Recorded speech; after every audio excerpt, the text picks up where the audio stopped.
Hey everyone, welcome back. I'm Rob Franek, Editor-in-Chief here at the Princeton Review, and today, my friends, we are tackling the top 9 historical periods and related concepts that you'll need to master to ace the AP US History exam come this May. And folks, there's a lot of ground to cover. Now, the College Board, the creators of all things AP, breaks down the historical events covered on the AP US History exam into those 9 key historical periods, beginning with that ever pivotal year, 1491, right up to present day. And of course, we can't fit every detail and event and policy into this one video. But the good news is that you're not asked to do that either on the exam itself.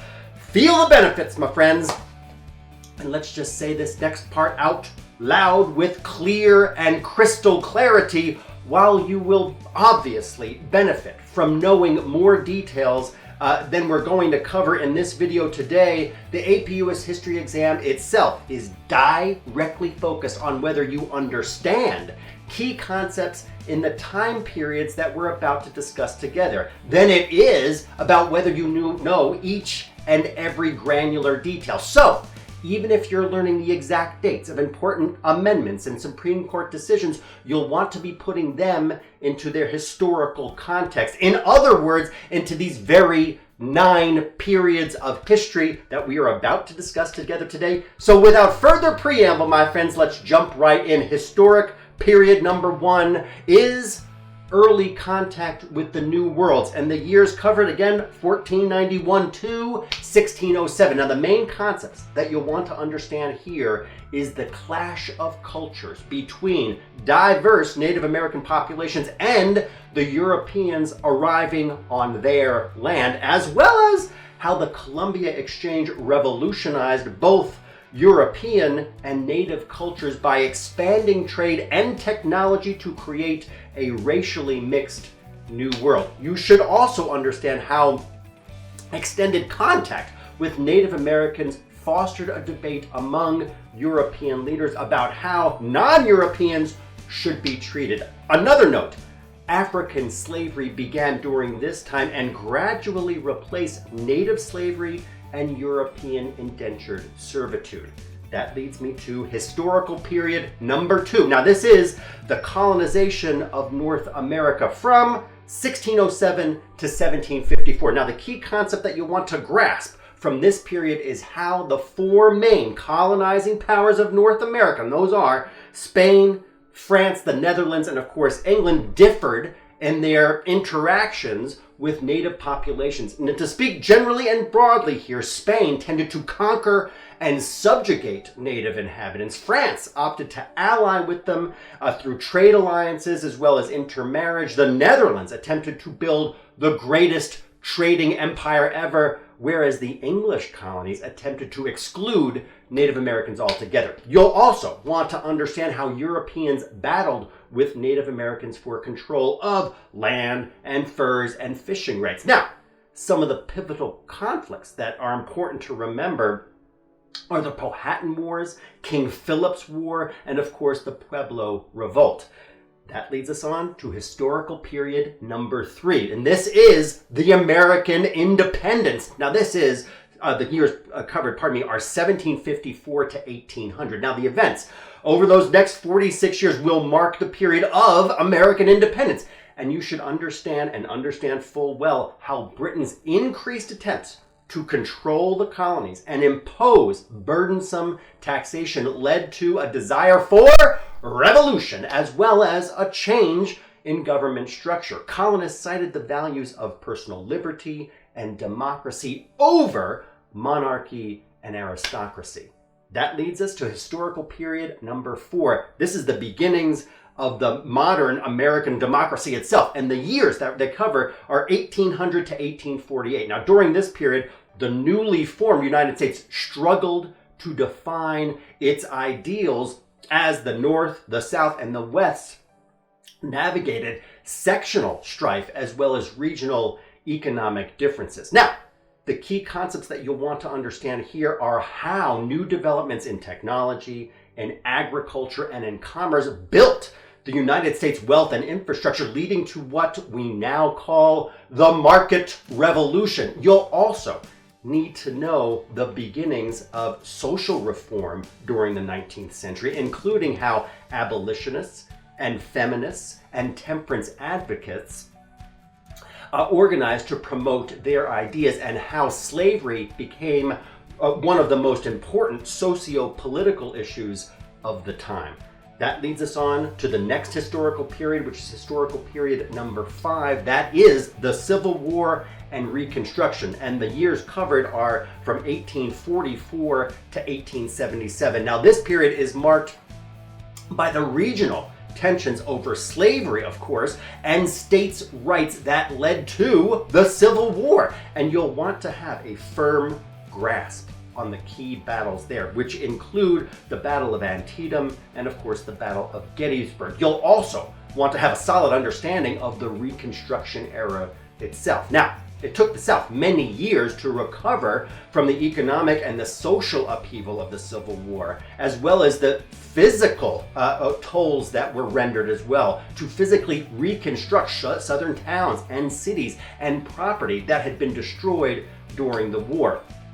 This also meant integrating a newly freed black population into American society, giving way to the rise of insurgent terrorist groups such as the Ku Klux Klan, the KKK, as well as the White League. You'll also need to know both the successes and the failures of post-Civil War Reconstruction.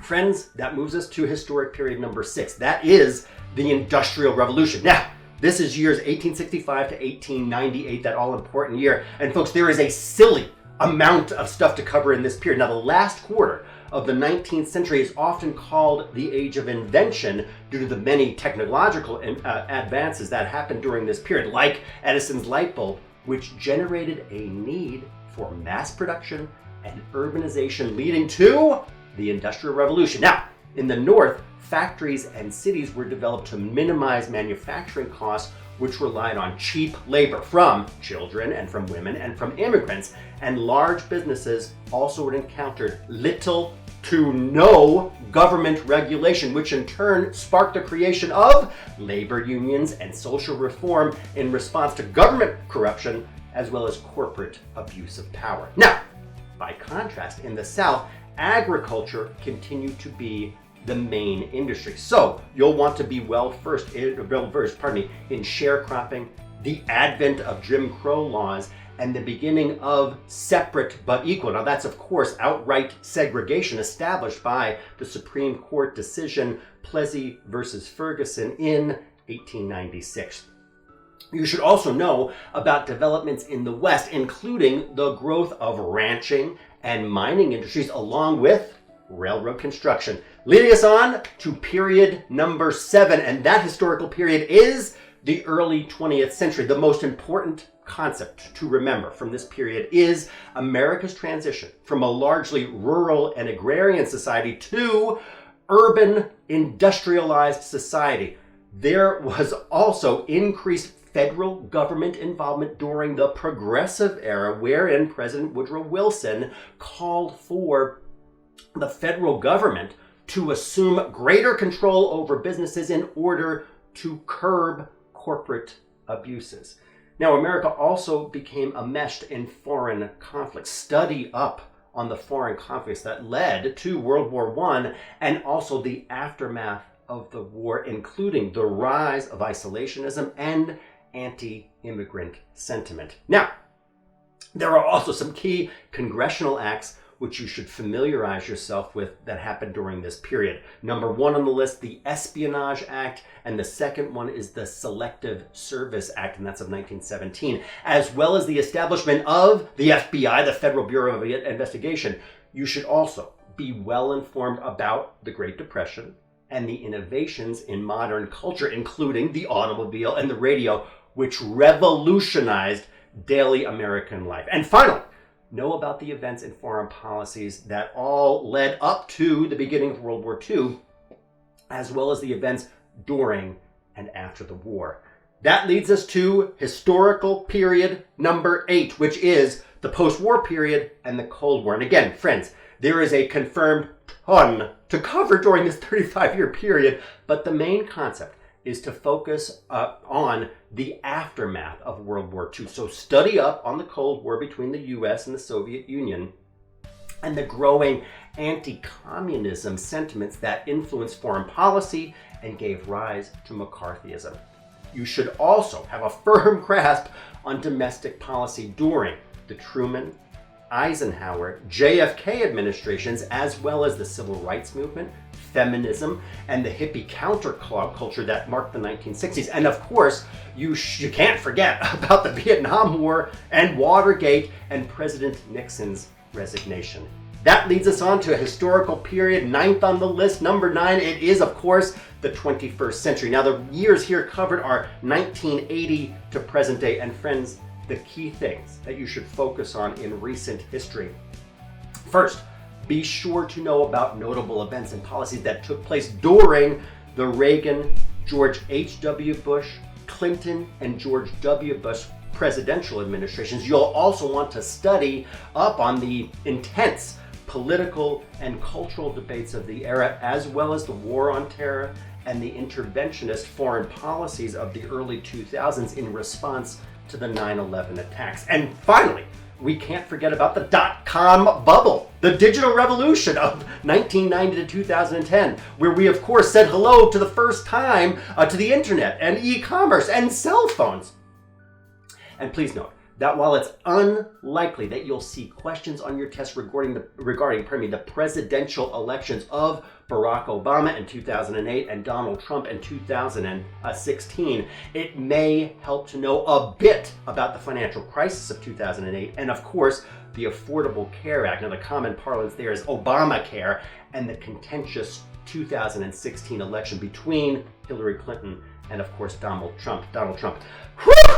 Folks, it is safe to say that that is a whirlwind of history that we covered just now. I'm hoping that you enjoyed this video as much as we did here at the Princeton Review making it. If you did, please do give us a like. And of course, if you haven't already, please do subscribe to our channel for the latest updates on standardized tests and college admission and study tips and a whole lot more. Rob Franek, Editor-in-Chief, signing off for today. Be well. Take care.